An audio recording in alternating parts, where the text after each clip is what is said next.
Good afternoon, y'all, and welcome back to the channel. Thanks for joining us. So today's video is about this guy right here. This is our 2020 Ford F350 Platinum Dually, and it's the truck that pulls our camper all across the United States on our adventures. Today, we're going to talk about all the things this thing came with, as well as all the things we added to make full-time living on the road much easier. Before we get started, let's meet the truck.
All right, now that you've met the truck, let's talk about what makes her so special. So this thing right here comes with a third generation 6.7 liter Power Stroke diesel motor. It's hooked to an automatic 10-speed transmission, and in the Platinum trim, it comes with a 410 rear end. So this motor right here comes from Ford with 475 horsepower and 1,050 foot-pounds of torque. So it'll actually hook onto and tow any RV that you can hook to. Now, you combine that with the 410 rear end, and it gives you a max gross towing capacity of 34,700 pounds. Now the whole thing sits on 17-inch aluminum rims, and we ride on the stock Michelin LTX AT2s and tire size 245/75 on 17-inch rims. We liked them so much we replaced them with the stocks when we had to. So here's the door sticker, and this F350 is a class 3 vehicle rated at 14,000 pounds. It has a front axle rating of 5,990 pounds and a rear axle rating of 9,900 pounds. It also has a payload capacity of 5,375 pounds. So now that we're done talking about the specs of the truck, let's talk about all the things that Ford gave us to make this thing a Platinum. We're gonna start up here at the front. So in the front right here, we actually have a front mounted camera, which is awesome for parking, so you don't hit the front bumper. It also ties into the adaptive cruise control, and it keeps you from hitting vehicles in front of you. We also have a windshield wiper for the camera, which I actually just found that out not too long ago that actually happens. We have the LED lights, which are awesome, and the fog lights are also LEDs. Come back here, and we actually have a camera right here, which you can use when backing up and see the side of the truck. We also have this keyless entry, so if you have the key fob in your hand, you hit this button right here, it'll actually unlock the doors. We also have the retractable step rails. So when you open the door, they come down, and when you close it, they go up. Now you come over here, we actually have another camera right back here at the top of the third brake light, and you can actually use that to hook up your fifth wheel whenever you're backing in and hooking up the camper. Come around here, it's FX4. I've only ever had to use it once on flat ground. It was actually pretty useful because the camper was so heavy, we needed the front wheel drive to actually get it out of a spot. Back here, we have another camera that we can use to hook up right here. We also have a light right here. Now this tailgate right here comes with like the spring assist, so when you open it, it falls very slowly. The bed of our truck is pretty standard. It's got a Ford bed liner. It also has a button right here to turn on the lights that are back here in the bed of the truck. Now we'll talk about the hitch, the toolbox, and this bed cover later when we talk about all the things we added to make this truck ours. Well, let's talk about that guy right there. That's part of our air system. So we have a 7-pin and a 4-pin right here. We also have a 7-pin in there for the camper. And it was really easy to hook up. You just get a wiring harness that ties into that and actually goes up into the bed. Now, we also have the LED brake lights. Come over here, you have your diesel, which holds 48 gallons, and you have your DEF. I'm not sure if it's 7.5 or 10 gallons, but it actually holds a lot. Over here on the driver's side, you have the keypad to open your door. Same thing over here. If you touch that, it opens. If you touch right back here, Does the same thing, same step rails, and the camera for this side of the truck. Now, I'm gonna show you the inside of the truck. And I'm gonna show you the inside first real quick with the seat covers on. So since we travel as a family of 5 now, I have these seat covers right here. They're made by Rough Country. So we have this seat, that seat, the center console. We also have supplies back here from cleaning it up. But we also have the entire back seat is covered in these seat covers. The reason I'm showing you this is I'm gonna pull all these off so you can see the actual leather, and it's really beautiful, of the inside of this truck. All right guys, so I got the seat covers off, and this is how our leather seats look when they're not being covered up. And that's the reason we protect them, because we travel with kids and a dog, and we want these things to stay looking beautiful. Check out the back seat. We love this leather, and it's actually been a year since I've seen it this way. I forgot how pretty it is. It looks red at first, but it's actually, I think it's called Marsala. We didn't like it the first couple of days, and then finally, me and Alicia looked at each other and said, this is pretty cool. Anyway, I'm gonna get inside the truck, and we'll talk about all the features on the inside of this truck. We are in the truck, and the first thing I'm gonna talk about is this moonroof, because we need more light in here. So we have the big moonroof that does the entire front and rear seats. So we're gonna go ahead and open up just the front screen, and you can see the first part, and then we'll open it all the rest of the way up. Now the back one back there doesn't do anything, but this one right here slides back over that one. So this is the actually only sunroof part. That's just a viewing screen. Now that that's open, you guys should be able to see a little better. We're gonna start talking about the truck. And I'm just gonna go over it from this way to this way. Hope I get it all. Also, because I've told you guys before, I film real life. I don't know if you can hear that out there. It's about to start raining, so I just want you to know the truck was clean before this video started, but it may end with lots of rain on it. So we're right here at the driver's seat, and we have all these buttons on the steering wheel. So we'll start right here. So this button right here is to control all of your information right here on this screen. So besides the RPM and the speed, and we have our oil temperature and our oil pressure, and we have the diesel tank. And right there, the turbo one, you can actually change that to say def. So this button right here changes all that. So right now I have mine set up to view my speed. I can go down, and it'll tell me my average mile per gallon. That's a little off because I've been doing some experimenting. Without the trailer, this truck will get 18 miles a gallon. With the trailer, it gets about 8.5. She's real heavy. We go down, we see transmission temp and diesel exhaust fluid. What's cool about the def on this one is it actually has a gauge. My previous Super Duties only had an empty or a full. There was no way to know the level in between.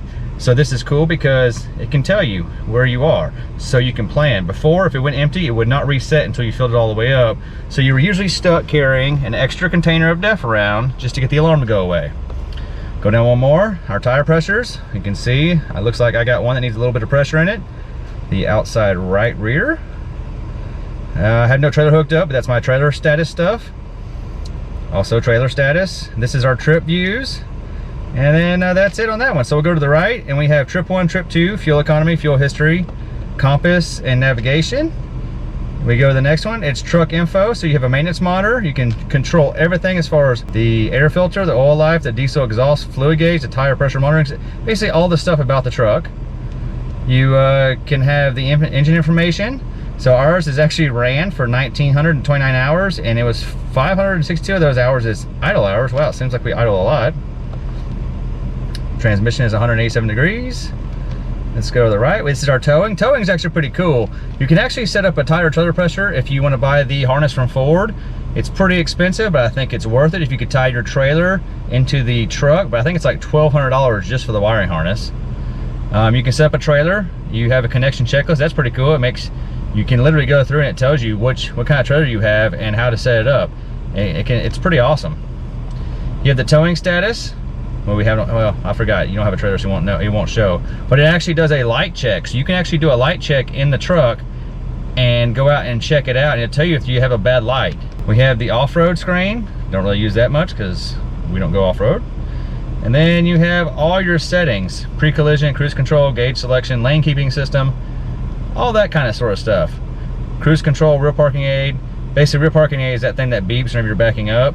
You can turn it off, but it always comes back on. That's basically it on that button right there. And that stuff's pretty cool, but I believe that's available and everything's been Lariat up, because I think the Lariat has some of that too. It may be King Ranch and up, but I think it's Lariat enough that has all that. All right, so right here is your cruise control buttons. Now we have adaptive cruise control, which is pretty awesome when we're traveling, because if you set it up, because that front camera on the front of the bumper, it will not run into the car in front of you. Over here is our hands-free phone. Right here is your radio controls. Right here on the end is your drive modes, so we can go between normal, towing, eco mode. See, the Super Duty is economical. We have slippery, and we have deep snow and sand. Also, it says you need to have four-wheel drive for that to work. Four-wheel drive button is right here. We have a remote start right here. This is our trailer brake controller. Yes, I know, I'm sorry. There's no trailer disconnected. This is your trailer backup system. I'm not sure if it works for a gooseneck or a fifth wheel, but I do know people have been using it for the conventional bumper pull trailers. Over here is your headlights, your fog lights. You actually have a button to release your tailgate, so you can open from in here. Next, moving forward, we'll talk about these buttons right here. So this is our exhaust brake. This is our traction control, hazards, downhill descent. This is our lane keeping. So on our mirrors, and it has sensors in the rear taillights. Also, I believe it might use the cameras. It detects cars that are next to you, and it will start flashing. What always flashes the light in the mirror, but it'll start vibrating your seat if you're leaving the lane, which is pretty cool. I turn it off because it's kind of crazy, because pulling the camper, you're always really close to the line, so it always thinks you're leaving the road. So we turn that off, and this is actually your camera system. So this is pretty cool right here. So right now, we're in park. We're seeing the front camera right now, and we can see the top of the camera, right? This is cool because when you're parking, like right now, if I want to move forward, I can go. If I go over 5 miles an hour, it'll automatically turn off, right? So what's cool is that's the forward camera. If I put it in reverse, I can switch it to the reverse camera. Now, this right here will zoom in. So if you're trying to hook up your conventional trailer hitch, zoom back out. That's to see backing up to the trailer. There's all kinds of modes. Like we have this right here, which is the full screen. We have this right here, which shows 3 different angles, sideways and straight back. This one right here, I believe, is for the fifth wheel. If you're hooking the fifth wheel up, you can actually zoom that one in too. See? And this one is if you have a camera on the back of your camper, it can see behind your camper. We don't actually have that. And this right here is for backing up. You can actually see out of the side of the truck. So these mirrors that are right here and right there, and you can also adjust them, so I can pan them out to the left and right and see. Next is our navigation system. So it's just like, I think all the sync systems in most Fords, I think this is pretty standard from the Lariats up. You've got your home, which shows your nav, your radio, and your phone. You have an audio, you have a climate control, which is really cool. It's also down here. All the same buttons for the climate that are right here are also up here. You have your phone, you can set up all your phone stuff. Navigation, you can set all that up. It's pretty standard. You have apps that you can download, and you have your settings. What's cool about this is you can control just about everything in this truck. You can control it through that screen. There's also going to be a manual button for it too. Like our radio buttons are right here, so I don't have to touch the screen. Our climate control buttons are right here. We have a dual climate, so I can be cold and she can be hot, or she can be hot and I can be cold. Also, what's cool is this right here, my phone sitting, is actually a wireless charger. So you set your phone down right there and it charges the phone. That's actually really cool. We also have a USB and a Type-C charger. We have these 4 cup holders, which is not nearly enough. We also have 2 right there. Over here, we have a 120 and a 12 volt supply. We have an inverter that's behind that seat right there. So there's a plug right there. There's actually a plug right here also. So we can actually power and charge things while we're on the road. Funny thing is it will not charge the computer we use for editing these videos. Apparently the draw is more than 400 watts. Right here, we have our overheads and our shades for this guy right here. We can also open the sunroof right here. And this is our upfitter switches. So right now, you guys may have seen in the past that I have a train horn system. Well, number 6 right here is to enable the system to run. So when I turn that forward, if my system is below 165 PSI, the compressor comes on and it will run until the system reaches 200 PSI and then shut off. And it just maintains on its own. So this is actually not a power supply. The compressor is wired straight to the battery. This is the power to turn the relay on to tell it, hey, if you need more pressure, air up, and when you get there, turn off. This one right here is the fun button. This is the train horn. More on that in a minute. We have garage door buttons, which we don't use because we don't own a garage anymore. Most important thing I forgot, these seats right here, massaging, heated and cooled. And we've been riding around for so long with the seat covers, I forgot how comfortable these seats are, because right now I got the massager going and it's cooling. It is awesome. The seat covers do take away from how awesome those are. Man, forgot how awesome these seats are. We have the door lock buttons and the door window down button. Over here we have 3 settings. So the first and the second are actually mine. One's for driving normal and one's for when I'm towing, because it will remember the mirror settings. And number 3 is for Alicia whenever she's driving. So that about does it for the front seat. All right, welcome to the back seat. So we have the same beautiful leather back here, which normally is covered up. You can see the indentures from the car seats. I'm gonna let that rest and relax for a few days. We're actually gonna wash the seat covers and get them put back on before we hit the road. But we may end up buying a new set if they don't wash good. They've been on there for about a year and they may not survive a wash. But back here, the back seat actually has seat heaters as well. We also have a 12 volt. We have a USB and a Type-C charging and another power outlet plug that's 110. We also have some AC controls back here. So we have the toolbox underneath the seat, stores all the things that I used to think was convenient, but since I have car seats there, I can't actually get to any of this stuff without pulling a car seat out. But it was a good intention. But most of those things I don't need all the time, so it's okay. All that stuff right there is the stuff I used to clean this thing up right now, which may get rained on because it always rains every time I clean it. The good stuff. So a lot of people have asked about my air system. So my air system is set up to run off that relay switch up there on the upfitters. But here's my gauges. So this one right here is my system pressure. And right now it says it's about 180 PSI, so it's not running. But if I were to air the airbags up, see, I'm gonna drop the pressure, you're gonna hear the tank kick on. So the tank just kicked on. So that's how the relay works. So right now, this is my paddle switch for my airbags, and this is the pressure that's in my bags. So system pressure, airbag pressure, and the paddle switch. I like to run with them about 40 PSI on the road, and that's a pretty good comfort level. Also, I forgot to mention, we have these Husky bed lower floor liners in the rear seat and in the front seat. And that's because we really like to take care of our stuff, because underneath it looks brand new still. So seat covers, floor liners, and everything is pretty much covered up while we're full-timing on the road. Now, let's talk about the stuff we did to this truck to make it ours and make it better for full-time living. So, wardrobe change. That's because I'm about to crawl underneath this truck and I'll run the bed, and I don't want to ruin my new clothes. Alicia got onto me, says I cannot ruin any more shirts. So, let's talk about the back of the truck and what we did to make it ours for full-time living. And the first thing everybody always asks is about this right here. Well, this is a backflip. I think it's the MX4 model, and we got this because we need to utilize the bed of our trunk as a trunk whenever we're adventuring. But we also need the bed cover to get out of the way and fold up nicely when we're towing the RV. And this one does just that. Now, before I fold it up, I'll talk about something. So this comes in 2 colors. It's the matte and the glossy. I got the matte, and the matte kind of has a texture to it where the glossy is pretty smooth. If I were to do it again, I would go with the glossy, because I don't know if you guys can see it. See all the marks? Well, that's all from the sand and the salt from Florida and me trying to pressure wash it off. So it leaves kind of a mark. Let me get up there. By the way, it's okay, it has this cool old man step with this right here.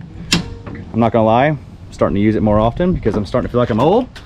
But up here, so you can kind of see the marks from me trying to clean it up. The glossy one does not have a texture, and I think that's the problem. The texture kind of absorbs the salt and the sand. Doesn't matter, I still love it, but I would like it for it to not look the way it does. So if y'all get one, go with the glossy one. So it just unfolds like this. You pull these little handles right here, and it folds up, and it folds up one more time, and then these guys right here just clip into here when you're towing. Now, we have had the camper at 90 degrees, and the bottom of the fifth wheel still cleared this right here. So it's the perfect bed cover to allow us to tow and use our bed as a trunk when we're adventuring. So our hitch, we have the B&W companion hitch, and it ties into the B&W turntable ball system. And that is actually a story behind this, why we own this one. And it's because when we bought our camper, I didn't own this truck. I actually didn't know what truck I was gonna have or what year I was gonna have. We used a buddy's Dodge truck to pull it home, and he had the B&W turnover ball system. So I knew that if I bought this companion hitch right here, it wouldn't matter what year truck or what brand of truck I had, it would still tie in to whatever B&W turnover ball system I bought for the truck I had. So the hitch was actually bought before the truck, but it worked out great because my truck actually came during a funny time when they were not prepped from the factory with the puck system. So when I got mine, it had nothing back here for as far as fifth wheel or puck. So I was able to choose what I wanted. So I just bought the B&W turnover, had it installed, and then it slid right in its place. So I didn't have to buy a second hitch or figure out how to move that hitch out of the way in order to replace it with the hitch that would fit. We literally owned a hitch before we owned a truck. Never thought that would work out, but I did a lot of research, and I just got lucky really, because I wasn't sure what truck I was gonna get, if I was gonna have a new truck or used truck. I didn't know. We just sold our house and we didn't have a truck. We had a camper before we had a truck. We almost had a camper before we got rid of the house. That's a whole nother story we'll tell y'all later. So the next thing is our toolbox. And since we already had the backflip bed cover, I needed a toolbox that would work with that. And we went with the UWS truck box, because when it opens, you can see the lid is not full, it's a half lid. So when you open it up, it still opens all the way with the bed cover right there against the cab of the truck. That's why I went with that one. This is actually made for an F-150. That's why it doesn't go all the way to the walls. It's meant to fit between the wheel wells of an F-150.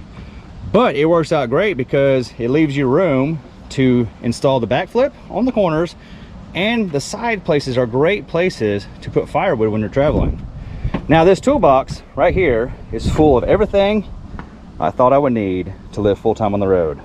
Now I had a lot of tools before, and this is my thinned out version. So I can basically fix just about everything on the camper. I also have enough woodworking projects. Anything you've ever seen me do to the camper, or make any modifications or repairs, or even just work on the side, I can do it. I have everything I need in this box. If you want to break down the box, I'll do that later, but this is just about everything I need. All right guys, because I'm getting old, I have a creeper. We're gonna go underneath the truck and I'm gonna show you all the things underneath the bed of the truck for our air system. Let's go. All right, so here we are, cramped underneath the truck, and we'll start with right here. I don't know if you guys can see that. So you drop the rear tire. My air compressor is installed right here on this frame rail, and it runs over here to this 2.5 gallon air tank. So the air tank runs from here to here. And right here is my manifold. So the reason I went with this is because there's a lot of air systems out there, but none were perfect for everything I wanted to do. You had the air systems that would tie into your airbags only. You can control them from your phone or inside the truck. But I wanted an air system I could have to do things outside of just my airbags. So this is the Viair 200 PSI air kit that I added a manifold to, so I can control how many places air goes, so I can have many different options. Right here is the relay switch that controls, or the relay pressure switch that controls when the compressor turns on and off to fill this tank. So it fills at 165 and cuts off at 200 PSI. So once the air is full in the tank, it goes to our manifold. From our manifold, one of these lines runs up to the back seat of the truck to the system pressure, and it ties into the paddle switch, which comes back here and feeds the airbags. So you can see right there, that's our airbag. We actually have the Airlift 7,500 pound airbags. We have that one and that one. We actually initially started with the 5,000 pounds, and we thought they were having to work at too much air pressure to do the job. So about 3 or 4 months ago, we took them out and replaced them with the 7,500s, and so far these are way better. I used to have to run about 100 PSI on the 5,000 pound airbags to pick the truck up. Now about 65, 70 PSI, I'm able to level the truck and trailer out, which to me is better because it's not taking quite as much effort to do the same job. Now, also for my manifold, I had this airline right here that runs to the rear bumper. And some of y'all may have seen, hold back out there, that guy right there. That's my external air chuck. So I can tie in air tools, or I can tie in my gauges so I can fill up the tires on my truck and my camper. And because the system's 200 PSI, I can fill up the 110 PSI requirements that my RV requires. The last thing we did here is we installed the Bilstein 5100 shocks. And I don't know what's better, the airbags or the shocks, or both of them together, but this truck is now riding better than it ever has. Also, side note, if you were changing the shocks On this side, which is the passenger side, the stuff for the BMW turnover components are for sure in the way, and it's not a fun job. I actually had to halfway disassemble all these bars down here just to get the shock off the shock mount, because BMW did not trim the end piece by about that much, like half an inch from being perfect. So to change your shock on the driver's or passenger side, it's like a 3-hour job. It's like 30 minutes to do the other 3 shocks. So I'm back out of the truck again in front of the axle, and here is the passenger shock. And this is what I'm talking about. Y'all see that right there? That shock will not come out unless that square tubing moves. And to move that square tubing, you gotta take out like 7 bolts. So I told Alicia the next time I'm gonna do some modification, or I'm gonna sell the truck before this shock goes out, because that was a big job. The other reason I came up here is because I need to show you the thing everybody loves. And that is my train horns. So you can see, there they are right there. Now I had to modify all these things. If you're interested in knowing all about that, I have a video about everything I did to install this system and how you can do it yourself with all the parts. I even show you how I modified the bracket to make these different orientations so it'd fit in this spot. Bad thing is like, once you build this, you have to take it apart and rebuild it back under here, because it will not fit between the drive shaft and the exhaust pipe.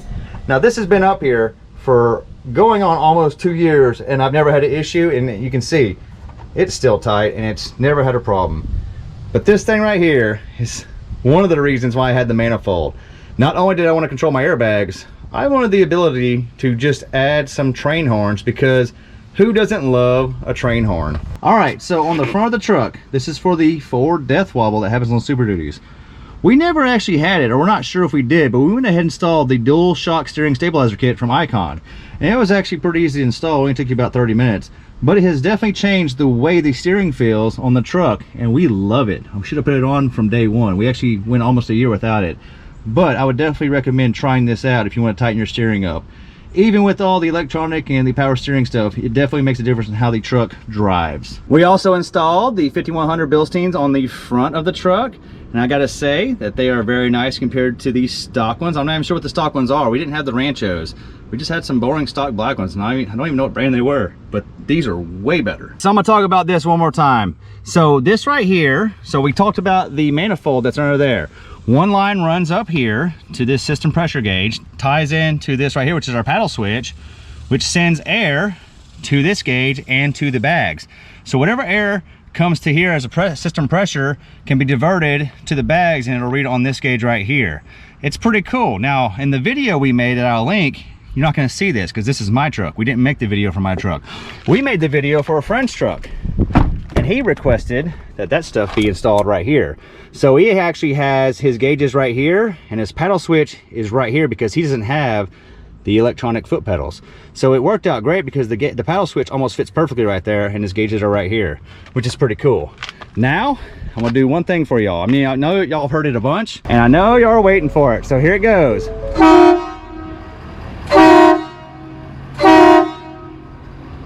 That's why you get an air system. For airbags, air tools, and most importantly, air horns. Why do we go with the Platinum over anything else? Well, we actually just wanted a Lariat. All I wanted was this nav screen and leather seats and a sunroof. That was my only 3 requirements. And the Lariat fit the bill. We ended up going with the Platinum because it just was the right deal. I mean, no truck's a good deal. It was the right deal because we needed a truck, and it was black and it matched the camper perfectly.